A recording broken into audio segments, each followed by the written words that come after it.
Well, there are two key decisions that have completely changed the way the Second Amendment is interpreted. For 220 years, from the time the Second Amendment was enacted, it was interpreted as protecting well-regulated state militias and people's right and ability to get guns and use them in participation of a state militia. Now, there are two key cases that changed that. The first one was in 2008, District of Columbia versus Heller. In that case, by 5-4, the slimmest of margins, the court held that the Second Amendment is not about militia and participating in militia, but it protects a private right to have a gun in the home for self-defense. And I can explain at length why I think that decision was completely and wildly wrong. But to be clear, that doesn't mean that all guns should be banned and the law should not recognize, private gun ownership. I personally believe that law-abiding people should have the legal right to have a gun under reasonable regulation that ensures that guns are used safely and they're not trafficked, and strong gun laws like you find in the rest of the world. It's just that is not part of the Constitution. The second case that's extremely important is the Bruen case.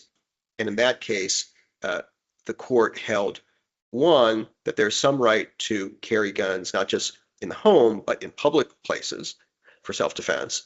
But it also held, maybe more importantly, that gun laws should be judged by courts under a history and tradition test, which says basically that a gun law is presumptively unconstitutional unless it has some historical analog from either the 1700s or the 1800s. There are many problems with that test. One, it's completely illogical that 21st century gun problems should be resolved by 18th century gun laws that didn't have those problems, and where you had muskets in a sparsely populated rural community, which is very different from what we have today.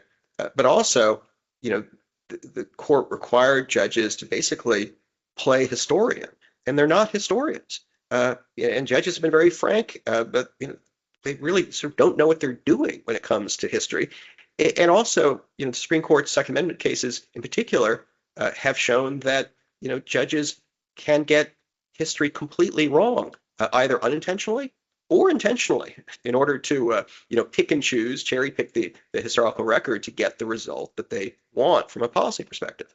In my view, they both should be reversed, and that's a position that GAGV is taking in our amicus briefs to the court, because I think they're both wrongly decided. I think that what the court did in the Heller case and what they've done subsequently in the Second Amendment case is maybe the best example of the court acting like policymakers, trying to put forward the policy that they want, in this case involving gun rights, rather than doing what they're supposed to be doing, which is being objective arbiters and interpreters of the law or the Constitution. And of course, conservatives like to say that judges should not be activists. They should not be just creating policy that they want. Yet here you have a great example of the court doing exactly that.